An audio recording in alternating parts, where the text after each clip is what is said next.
Boa tarde a todas e todos. Vamos dar prosseguimento à nossa disciplina de História Antiga.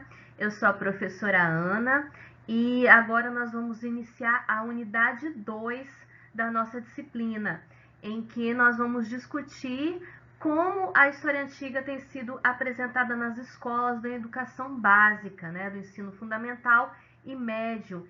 Então, nessa unidade, nós vamos analisar mais profundamente como a história antiga tem sido apresentada nos livros didáticos.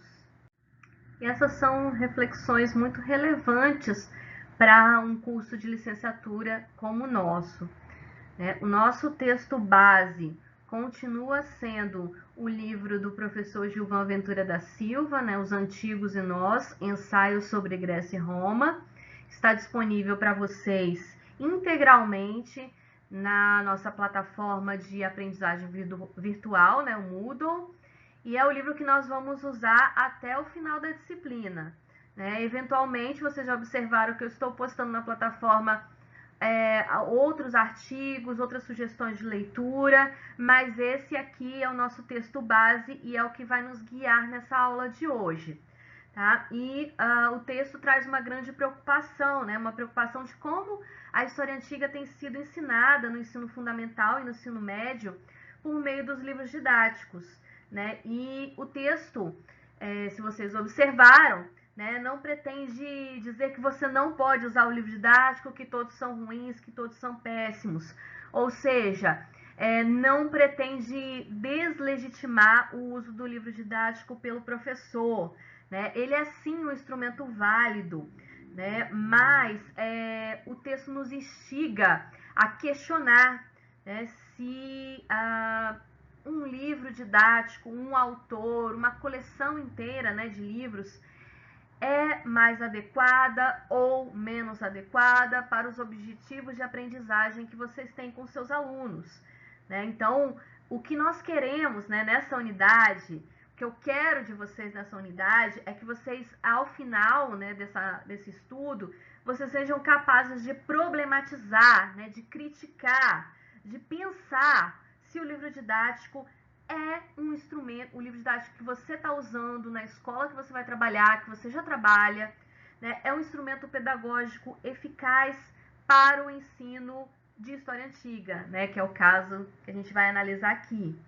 Então, uma pergunta fundamental que o texto nos lança é: os docentes da educação básica, a educação básica engloba o ensino fundamental, o ensino médio, podem se apoiar com segurança no livro didático?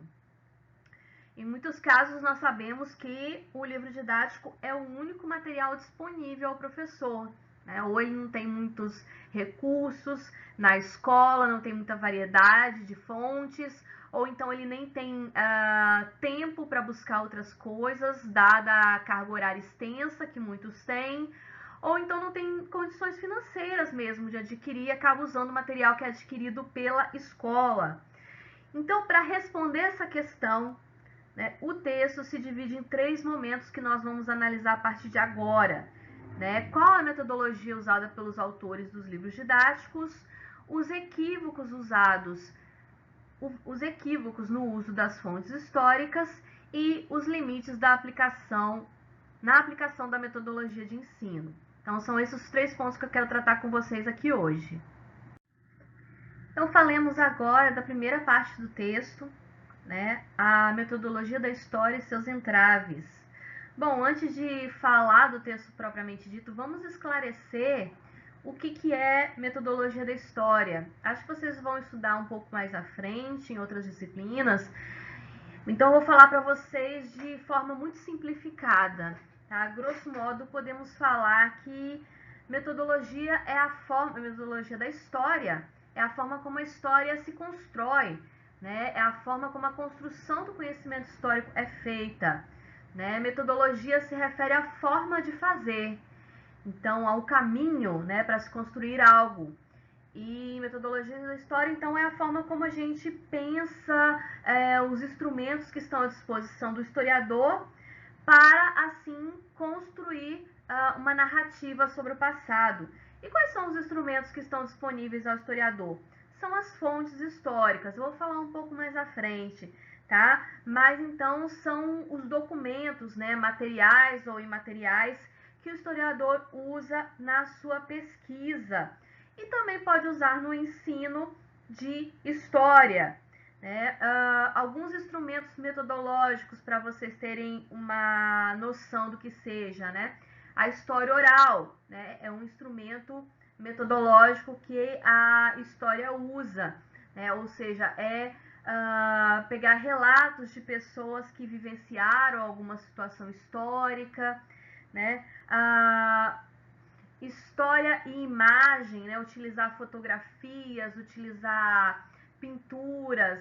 Então, são formas em que o historiador utiliza para construir, então, o seu trabalho e, assim, elaborar o seu relato sobre o passado, né? E, ao avaliarmos, né, ao analisarmos as metodologias da história utilizada na maioria dos livros didáticos, temos uma grave constatação, né? Isso o autor do livro faz e outros historiadores de história antiga já perceberam também, mas quando se refere à história antiga, e esses erros também acontecem em outras áreas também, tá, gente? Mas como é minha área de pesquisa, eu vejo também que nós temos muitas informações incorretas e desatualizadas. E outro problema também que a gente verifica são as simplificações em excesso que acabam comprometendo o aprendizado. Vou explicar cada uma delas para vocês, tá? Vamos com calma. Trouxe um exemplo para vocês aqui do primeiro caso, né, da primeira constatação de informações incorretas e desatualizadas. Muitas vezes os livros didáticos apresentam ideias que há muito já foram superados pelos historiadores, ou seja, pelo conhecimento mais recente que tem se produzido nas universidades. Muitas vezes esse conhecimento não chega ao mercado do livro didático. Por que isso, gente? Porque muitas vezes esse livro didático apenas muda a capa e as imagens, mas o texto continua sendo copiado e recopiado anos a fio, não incorporando assim as novas pesquisas que têm sido realizadas pelos historiadores. Um exemplo muito claro disso no que se refere à hipótese causal hidráulica, que há muito já foi abandonada pelos historiadores. É uma explicação que não faz mais sentido a gente ver em livro didático. Do que se trata, gente?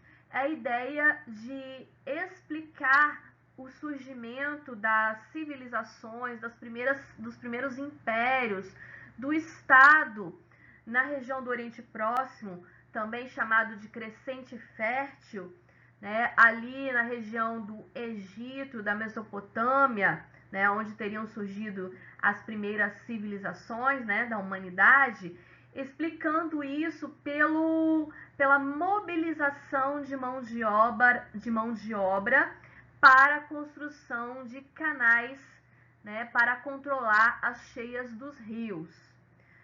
Vocês já devem ter visto isso, acho que vocês estudaram dessa maneira, né? Mas é uma coisa que não se sustenta mais. Eu trouxe até um trecho aqui de um outro artigo, não é do nosso texto base, é um outro artigo que eu vou disponibilizar para vocês também na plataforma, né, que refuta essa teoria. Eu vou ler aqui com vocês esse pequeno trecho, tá? Outro fator que se repete de forma extremamente acrítica nos livros e nas salas de aula é o chamado determinismo geográfico, que levou à hipótese causal hidráulica para marcar o desenvolvimento das civilizações asiáticas. Aí está falando aqui das civilizações do Crescente Fértil, né? Especialmente na região da Mesopotâmia e do Egito. Segundo a historiadora Ana Teresa Marques Gonçalves, historiadores de referência para o estudo do mundo antigo, e aí fica a dica para vocês, esses dois autores aqui são muito importantes, tá? Para quem se interessa pela região do Oriente Próximo, Ciro Flammarion Cardoso e Emmanuel Bolzon, né, defendem a ideia de que não é válido se querer derivar a civilização em seus inícios e em certas regiões do mundo de um fator monocausal, ou seja, por causa de uma causa somente, por causa de um rio, né, por causa do controle das cheias do rio, é que surgiu uma civilização, surgiu o Estado, surgiram cidades, surgiram impérios. Então, uma explicação muito rasa, né, em que não se aceita mais.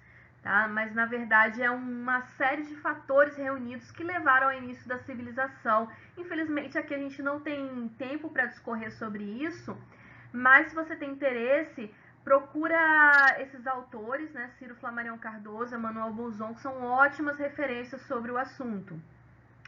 Né? Então, não é mais possível atribuir a um único fator, né, monocausal, ou seja, a necessidade de um controle centralizado, tanto do abastecimento de água quanto da proteção contra as inundações em zonas áridas ou semiáridas.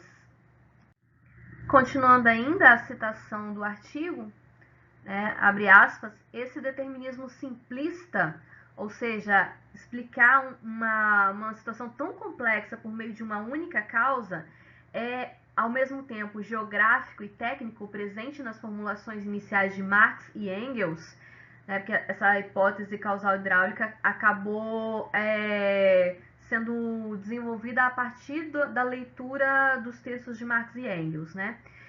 E em vários de nossos livros didáticos, não pôde sustentar-se ao ser transformado em hipótese de trabalho submetida a suficiente comprovação empírica. Tal hipótese demonstrou ser falsa em todos os casos estudados, mas ainda permanece como válida em muitos dos nossos manuais. Quer dizer, nenhum historiador mais aceita isso, mas é muito provável que você ainda veja esse tipo de explicação nos livros didáticos em 2021. Bom, gente, essa foi uma citação desse artigo aqui que está no slide, né? Uma referência além daquela que, além do nosso texto base. Eu vou colocar esse artigo na íntegra para vocês na nossa plataforma, tá bom? Então, outros problemas que aparecem nos livros didáticos, no que se refere ao ensino de história antiga, e que vocês devem estar atentos, é em relação às simplificações. E o que é isso, professora? Simplificações? Simplificações é quando você quer tornar o que você está explicando tão mais simples e acessível ao seu aluno, especialmente se ele é muito novo e ele não tem muita capacidade de abstração, né, como alunos de sexto ano, por exemplo, né, em que você tem que falar sobre povos muito antigos e para eles assim não faz muito sentido, eles não conseguem abstrair tanto tempo no passado. Às vezes você tenta ajudar e simplificar demais e você acaba distorcendo a história, falando de uma forma errada, e você quer tornar mais fácil para o seu aluno, mas o problema pode ficar pior, né? Você acaba empregando juízos de valor. O que seria isso, juízos de valor? Julgamentos, né? Você pode falar de uma guerra, por exemplo, a Guerra do Peloponeso, né, na Grécia Antiga, foi uma guerra entre Atenas e Esparta. E aí você quer ser mais compreensível para os seus alunos, você acaba falando, tinha o lado que era dos bons, o lado dos maus, os malvadinhos contra, né, quem tinha... Você acaba colocando suas opiniões pessoais e prejudica, assim, o entendimento e acaba gerando, então, distorções que são inadmissíveis, né, para o ensino de história. Às vezes, por exemplo, né, você quer dizer que a invenção da escrita, né, por volta de 4.000 anos antes de Cristo, foi muito bom para a humanidade, porque tornou as sociedades muito mais desenvolvidas, mais civilizadas, mais sofisticadas, e faz o aluno pensar que as sociedades que não têm escrita são atrasadas, são sem cultura, são primitivas. Então, esse é o problema das simplificações que vocês devem ficar atentos. Outro perigo que acomete muito os historiadores e os professores de história é o perigo de cair nos anacronismos.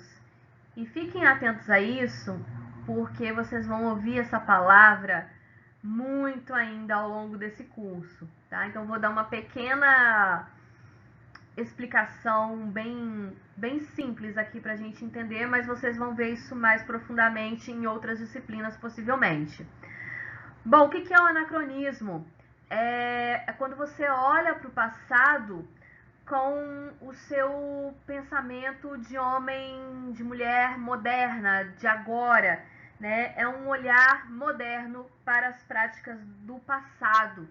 É uma forma errada, incorreta, de olhar para a história, de compreender a história, porque você vai atribuir a uma época do passado pensamentos, sentimentos, respostas para os problemas, até mesmo roupas, acessórios que são da sua época, mas não daquelas que viveram no passado. Vou dar um exemplo para ficar mais simples, para compreender.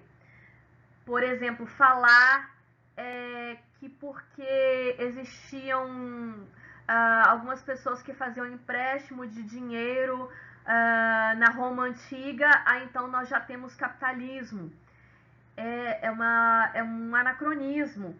Né? Um exemplo, acho que muito claro de anacronismo é aquele desenho, né, dos Flintstones, em que homens da pré-história utilizavam carros, né? Então tinha um modo de vida tal como nós hoje em dia. Então é muito perigoso, às vezes a gente cai nisso, a gente faz os nossos alunos também caírem em anacronismos. O texto traz alguns exemplos interessantes, né, que é quando falamos, né, de Atenas e Esparta, né, as duas cidades aí mais lembradas quando a gente fala de Grécia Antiga, lutaram entre si, né, na Guerra do Peloponeso, como eu já falei para vocês anteriormente, e alguns livros didáticos ou até alguns professores tentam fazer comparações que às vezes se tornam anacrônicas, né? Pintam, descrevem essas duas cidades gregas como potências imperialistas que lutavam entre si pela hegemonia das cidades gregas, tal como acontecia entre Estados Unidos e União Soviética durante a Guerra Fria. E se você estudar um pouco mais a fundo, não tem nada a ver, são contextos totalmente diferentes. Então a gente tem que tomar cuidado para não fazer nosso aluno cair nesse erro também. Quando vamos estudar colonialismo grego, por exemplo, também, quando os gregos começaram a se estabelecer, fundar cidades fora da Grécia, ali na região da Ásia Menor, alguns livros didáticos, alguns professores também, ao interpretar o texto do livro didático, fazem comparações com, por exemplo, quando Portugal começa a fundar colônias fora da Europa, né, comparando então uma situação lá da antiguidade com uma situação da época moderna, né, como se essas colônias que os gregos estão fundando fossem fornecedoras de matérias-primas, mais ou menos como acontecia no colonialismo moderno, né, entre Brasil e Portugal, quando não era nada disso. Né, essas cidades que eram fundadas pelos gregos, né, no contexto lá de colonialismo grego, elas não eram fornecedoras de matérias-primas, elas não tinham esses laços de dependência com as suas cidades-mães. Então é outro exemplo que o livro chama atenção. E tem vários outros exemplos, né, gente? Leiam o texto para vocês não caírem nesses erros também. E outro problema também que o texto nos traz é a falta de definição conceitual. Quando eu falo definição conceitual, é explicar de forma clara os conceitos utilizados pelo livro. Né? A história é uma ciência conceitual, né? Utiliza bastante os conceitos. E o que são conceitos? são palavras, muitas vezes uma palavra só, que define uma situação muito complexa. Muitas vezes esses conceitos são importados de outras ciências que a história utiliza, né? Como, por exemplo, poder, ideologia, populismo, coronelismo, são conceitos da ciência política que são apropriados, então, pelos historiadores. Muitas vezes parece ao professor que isso é óbvio, parece para o autor do livro didático que isso é óbvio, mas os alunos, em especial os do ensino fundamental, eles não estão habituados com esses termos e às vezes isso não é explicado de maneira correta.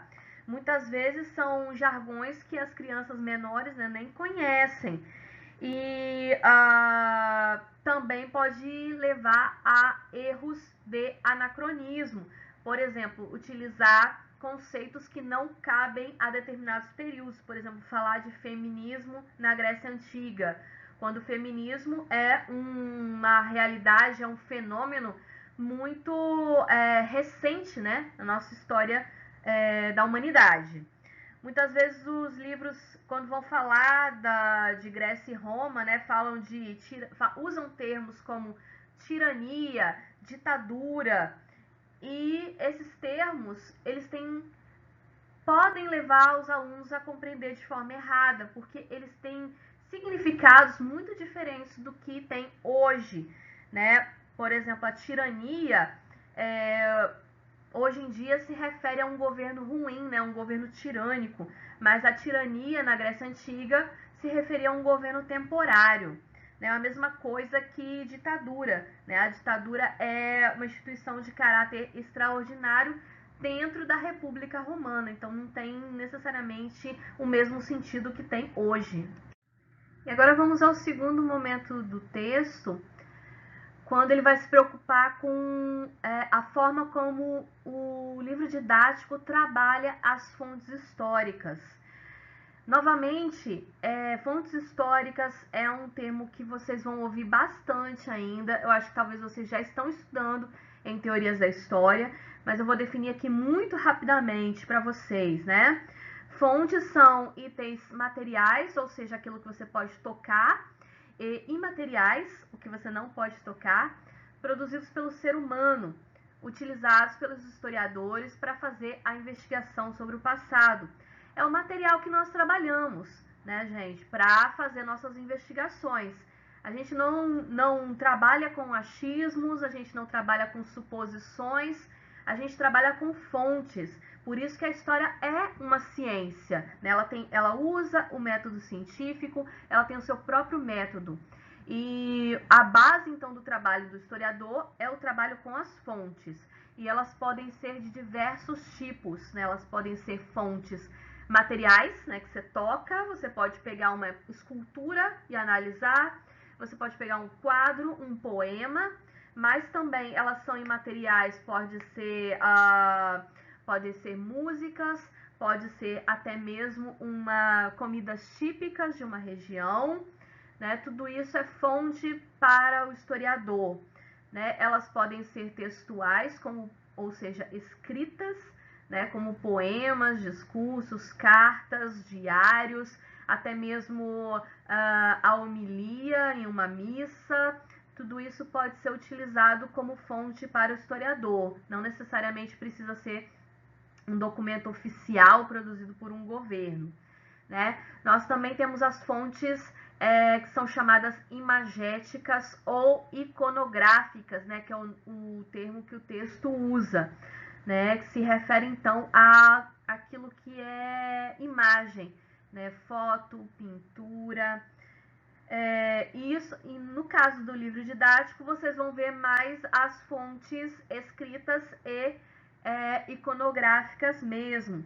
E o texto chama a atenção para a falta de cuidado, né, que os livros didáticos têm em explorar o potencial das fontes que são reproduzidas neles, né? Muitas vezes as fontes escritas sobre a antiguidade, elas estão em umas caixinhas, né? À margem do texto, às vezes elas estão no final do capítulo, né, do livro, por exemplo, um capítulo sobre Grécia Antiga, né? E lá no final do capítulo tem um trecho de um poema da Grécia Antiga, como, por exemplo, a Odisseia, né? A Odisseia, que é um dos primeiros textos aí da literatura grega, né? E muitas vezes o problema, né, que o texto chama atenção é que essas caixinhas, né, com as fontes, muitas vezes não dialogam com o texto, não tem muito a ver, e o aluno não tem oportunidade de trabalhar com o texto de uma forma mais rica, e nem o professor tem, às vezes, a formação, né, para utilizar aquilo de uma forma mais proveitosa, para que o aluno tenha a oportunidade de trabalhar tal como um historiador, né? Por isso que eu gosto muito do trabalho com a literatura, né? Porque a partir da leitura do texto a gente pode também entender como aquelas pessoas que escreveram aquilo viviam, né? Como que aquelas pessoas retratadas viviam. Então a gente deveria dar a oportunidade para os nossos alunos também terem essa percepção, poder explorar as fontes históricas tal como um historiador. Se o professor não souber explorar isso, isso acaba se perdendo, né? Fica uma coisa sem sentido, às vezes só para enfeitar, né, no livro, e em geral o livro didático também não ajuda muito o professor nesse sentido, né? Não faz nenhuma sugestão de trabalho com as fontes, às vezes aquilo ali é só informativo. Como eu disse, às vezes também tá lá no final do capítulo misturado com outras coisas, misturado com reportagens. Às vezes as leituras são chamadas de leituras complementares, né? E não faz muito, não tem muito diálogo entre essas fontes e o que foi ensinado no capítulo. O mesmo ocorre com as fontes iconográficas, as imagens, né? Muitas vezes elas estão lá apenas para enfeitar as páginas dos livros, muitas vezes sem explicações mais detalhadas, não tem data, não tem local. Isso é muito importante, tá, gente? As imagens não podem simplesmente ser jogadas no meio de um texto. Fica a dica quando vocês forem fazer trabalhos, né? Não apenas coloque uma imagem só porque você achou ela bonita, né? Tem que ter todas as referências, né? O que ela é, de onde que né? De onde ela foi retirada, se for uma pintura, onde que ela está atualmente, em qual museu, né? Muitas vezes o livro comete também anacronismos por estar discorrendo sobre um período histórico e acaba colocando uma pintura que não foi feita naquele período. Isso acontece muito quando se refere quando a gente vai estudar o cristianismo, né, por exemplo, que é um dos nossos assuntos na disciplina, né, muitas vezes as pinturas representando passagens do Evangelho não foram produzidas na época que Jesus viveu, né, na época de Jesus. E às vezes aparece no livro didático como se fosse. Isso é só um exemplo, existem vários outros. Então a imagem, às vezes, também como fonte histórica, acaba se perdendo nesse contexto. E chegamos agora ao terceiro e último momento do texto, em que o autor vai alertar sobre os equívocos da metodologia do ensino. Bom, nós vimos que metodologia da história é a forma como se constrói a história. Então, a metodologia de ensino é a forma como vamos ensinar. Então, especificamente aqui, a história antiga, né? Então, vamos ficar atentos aos equívocos, né, aos erros, e vamos prestar atenção ao que queremos, né? O que nós desejamos que os nossos alunos sejam capazes, né? Uma metodologia de ensino de história eficaz deve permitir ao aluno desenvolver 3 habilidades básicas, né? E quais são elas? A primeira, compreender a realidade social mediante a comparação reflexiva entre o presente e o passado. Então, o que desejamos para o nosso aluno, né? Desejamos que ele seja capaz de compreender o mundo em que ele vive a partir do passado, né? Que ele entenda que o que nós estamos vivendo hoje foi fruto de acontecimentos, decisões que ocorreram no passado.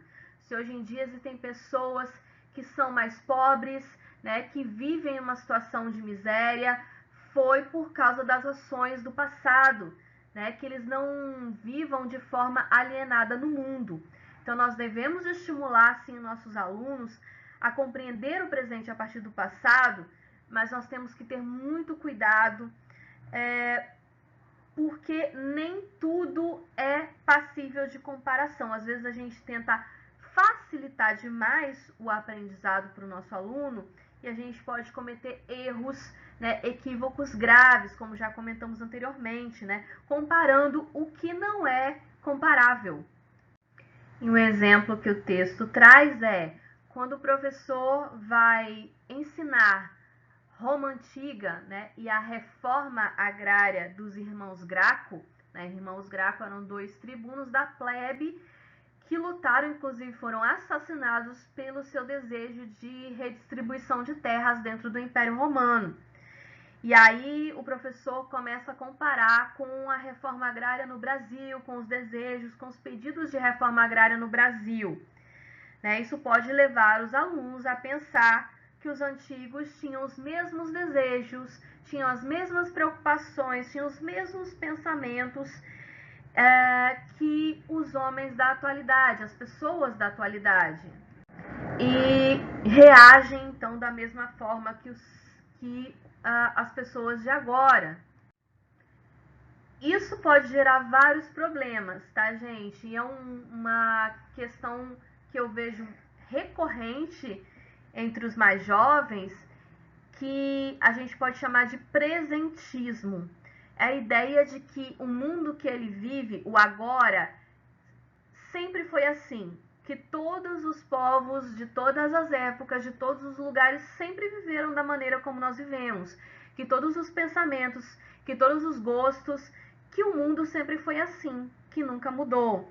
Né? Isso é perigoso porque gera uma crença na natureza humana, ou seja, na ideia de que o homem é assim, a humanidade é assim, né? O ser humano é assim, as sociedades são dessa forma, não tem mais o que fazer, não tem como lutar, porque tudo é dessa maneira, nós não devemos nos indignar com nada, né? Porque o rico tem que ser rico mesmo, o pobre tem que ser pobre mesmo.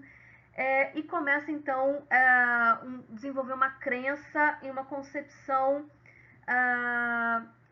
de que tudo é igual sempre e que os erros do passado sempre se repetem. E aí uma crença numa concepção cíclica de história que as pessoas vão errar e depois tudo vai se acertar. E não é assim. São visões erradas acerca do desenvolvimento histórico. Nós sabemos que história é transformação, é mudança. Então, não vamos levar os nossos alunos a cometer esses equívocos. O outro ponto, né, que ponto número 2, o que desejamos para os nossos alunos a partir do ensino de história, especificamente o ensino de história antiga. Né? Nós queremos que os alunos alcancem níveis amplos de abstração e generalização. E como podemos fazer isso? Né? Geralmente usando elementos do cotidiano dos alunos para introduzir alguns assuntos, especialmente, né, o que eu já tenho repetido bastante, quando eles são muito pequenos e às vezes não conseguem compreender. A história antiga requer muita abstração, né, devido à distância no tempo, né? Às vezes a gente não consegue conceber tantos milênios, a gente não consegue conceber quanto que há tanto tempo atrás se construiu tão grandiosas pirâmides, né? Como que os homens daquela época conseguiram fazer isso, né? E de fato é bem difícil. Mas nós devemos ficar atentos porque ao tentar fazer isso, ao tentar ajudar nossos alunos a abstrair, a compreender melhor, a gente pode cair também no perigo da instrumentalização da história. Ou seja, estudar alguma coisa por que serve para algo, né? Nós vamos estudar a China antiga, porque hoje em dia, no Brasil, a gente usa as técnicas da medicina tradicional chinesa, por exemplo, a acupuntura. Nós vamos estudar a Grécia Antiga porque lá foi onde se criou a democracia, que é o nosso sistema de governo. Então, levar esse aluno a achar que a história a gente só vai estudar isso porque serve para alguma coisa para nós. Então, o texto até chama atenção na página 29, né, marquem aí, né, que a antiguidade, né, os povos da antiguidade merecem ser estudados por eles mesmos, não necessariamente tem que servir para alguma coisa, né, porque a gente usa alguma coisa que os antigos inventaram, a astrologia, a gente lê o horóscopo, por isso que a gente vai estudar aqui os povos da Mesopotâmia, porque eles criaram o horóscopo. Então, não caminhe por essa senda, porque acaba gerando alguns problemas de compreensão. E por fim, né, gente, o que mais desejamos, que eu desejo para vocês também, é que vocês possam se posicionar de modo crítico, nossos alunos, vocês, né, possam, enquanto professores, possam se posicionar de modo crítico, né, sempre, né, de forma crítica, acerca dos processos históricos estudados, né, fazer com que nós sejamos capazes, né, de, a partir do livro didático, né, se nós só temos isso, nós possamos levar aos nossos alunos a formular opiniões sobre aquilo que ele está lendo, né, e para isso é fundamental o estímulo ao debate, né, o estímulo à escrita, né, que os nossos alunos possam escrever o que pensam, né, produzir textos sobre o quê? A partir da análise de fontes, né, gente? Então, seja esse tipo de professor, de professora, né, que levam as fontes históricas para a sala de aula e que sejam utilizadas de forma efetiva, né, que os alunos possam formular suas próprias opiniões sobre aquilo, eles leiam o que eles leiam, tenham a oportunidade, né, de conhecer o que os antigos escreveram e a partir daí formular ter as suas próprias conclusões. Assim, né, gente, o ensino de história, o ensino e a aprendizagem de história fica muito mais prazerosa. Eu lembro que alguém comentou lá nas primeiras semanas de aula, acho que foi no fórum, né, por que na escola é tão chato aprender história, né, porque em geral é feito dessa forma, né, sem criticidade, né, se torna sem criticidade, a história, o ensino de história se torna apenas decoreba de datas e fatos, né? Não é algo prazeroso para os alunos, né? Então, agora, ciente desses problemas que o professor de história enfrenta, vamos ficar mais atentos, então, a isso. Eu não trouxe muitas soluções para vocês, novamente trouxe reflexões para que vocês fiquem atentos. Qual que é uma solução, né, gente? É estar sempre se qualificando, né? É fundamental a qualificação dos professores em todos os níveis, né? Se você não tiver o preparo adequado, você só vai reproduzir os erros que existem nos livros didáticos. Você não vai saber diferenciar se o livro didático é bom ou ruim, se está errado, se está certo.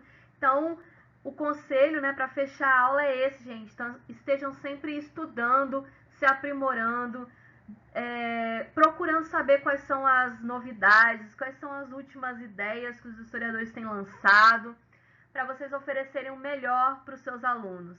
E é isso, um grande abraço, obrigado por prestarem atenção até aqui.